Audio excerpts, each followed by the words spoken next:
నమస్తే ఎవ్రీవన్. నేను Philomena, human rights activist.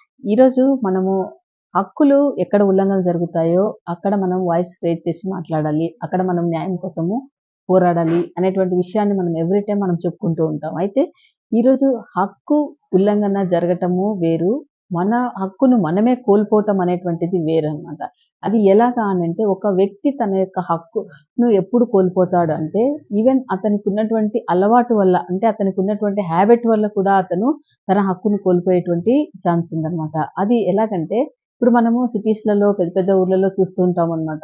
Rehabilitation centres అనేటువంటివి ఉంటాయి. ఆ రిహాబిలిటేషన్ సెంటర్స్ అంటే ఏంటంటే, ఎక్కడ వాళ్ళు ఏదైనా ఒక అలవాటుకు బానిసలైపోయి, తాగుడే కావచ్చు, సిగరెట్ కావచ్చు, లేకపోతే ఫోన్ అడిక్షన్ కావచ్చు, లేకపోతే ఇంకొకరి పైన డిపెండెన్స్‌గా ఉండటం కానీ, లేకపోతే బెట్టింగ్ కానీ, రకరకాలైనటువంటి అడిక్షన్స్ అనమాట. ఏ అడిక్షన్ అయినా కూడా, ఈవెన్ కొన్నిసార్లు ఫోన్ కూడా అడిక్షన్ అయినటువంటి వాళ్ళు కూడా ఉంటారనమాట. ఇలాంటి వాళ్ళను రిహాబిలిటేషన్ సెంటర్స్ అని ఉంటాయి. వాటిల్లోకి పంపిస్తారనమాట. అంటే వాళ్ళ కుటుంబ సభ్యులు కానీ, వాళ్ళ యొక్క ఆత్మీయులు కానీ వాళ్ళు దాంట్లోకి పంపిస్తారు. పంపించి వాళ్ళు బాగయ్యే వరకు వాళ్ళని అక్కడ ఉంచుతారనమాట.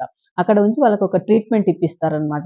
ఆ యొక్క ట్రీట్మెంటు ఇప్పించేటువంటి సమయంలో అక్కడ ఉన్నటువంటి ఆ యొక్క రిహాబిలిటేషన్ సెంటర్స్ వాళ్ళు ఏం చేస్తారంటే, ఈ వ్యక్తి దగ్గర ఫోన్స్ ఉంచనివ్వరనమాట. అలాగే ఆ వ్యక్తితో ఇంకా ఎవరు కూడా కాంటాక్ట్‌లో ఉండటానికి వీల్లేదు. అతను ఇంట్లోనే ఉండాలి. అంటే 4 గోడల మధ్యలోనే ఉండాలి.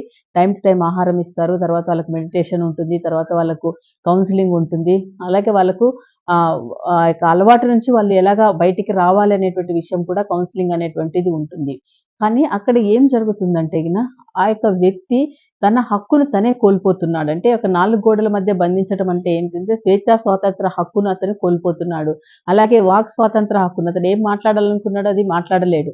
అంటే ఈ దీనికంతటికి కారణం ఏంటి అంటే అతనికి ఉన్నటువంటి ఆ యొక్క బ్యాడ్ హ్యాబిట్స్, ఆ యొక్క దురలవాట్లను బట్టి అతను అక్కడికి కొనిరాబడ్డాడనమాట. అంటే దురలవాట్లు ఏమైతే ఉన్నాయో వాటి గురించి ఆ యొక్క ఫ్యామిలీ మెంబర్స్ అతన్ని అక్కడ పెట్టడం జరిగింది. చూడండి, ఇప్పుడు మనం ఆలోచిస్తే ఆ వ్యక్తి మంచి వ్యక్తే, అంటే చదువుకున్న వ్యక్తే, మంచి వ్యక్తే. కానీ అతను అక్కడ ఉండటం వల్ల ఏమవుతుందంటే, తన హక్కులను తనే కోల్పోయాడనమాట. బికాస్ ఆఫ్ అతనికున్నటువంటి బ్యాడ్ హ్యాబిట్స్ వల్ల.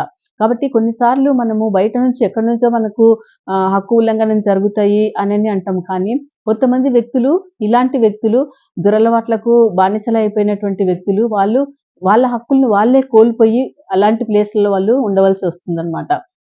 కాబట్టి ప్రతి వ్యక్తి కూడా తన యొక్క అలవాటును బట్టి, తర్వాత ఏదైనా నేరం చేస్తే జైల్లోకి వెళ్ళటము, అంటే ఇదంతా కూడా తన హక్కును తనే కోల్పోతున్నాడు. తన హక్కును, భావ ప్రకటన హక్కు మనకుంది, వాక్ స్వాతంత్ర హక్కు మనకుంది, స్వేచ్ఛ స్వాతంత్ర హక్కు మనకుంది, సమానత్వపు హక్కు, ఇన్ని హక్కులు ఉన్నా కూడా ఎవ్వరు లేనటువంటి ఆ యొక్క ప్లేస్‌లలో అంటే ఎవరు ఒక మనుషుల యొక్క ప్రచారమే లేనటువంటి ప్లేస్‌లలో ఉండటానికి కారణం ఏంటంటే, అతనికి ఉన్నటువంటి ఆ యొక్క అలవాట్లే. కాబట్టి ఒక మంచి అలవాటు అనేటువంటిది మన హక్కును మనం కాపాడుకునేటట్లు చేస్తుంది. ఒక దురలవాటు అనేటువంటిది మన హక్కును మనం కోల్పోయేటువంటి విధంగా చేస్తుంది. కాబట్టి ఎవరు కూడా ఎలాంటి ఆ యొక్క దురభ్యాసాలలో ఉండకూడదండి. ప్రతి ఒక్కరు కూడా మంచి ఆరోగ్యాన్ని కలిగి ఉండాలి.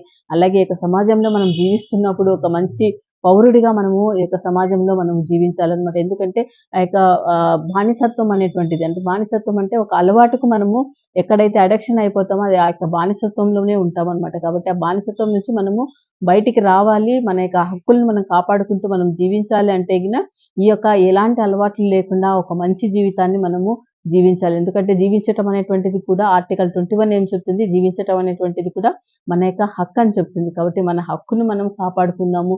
మనం ఈ లోకంలో మనము జీవించినంత కాలము హ్యాపీగా మంచి లైఫ్‌ని మనము లీడ్ చేద్దాము.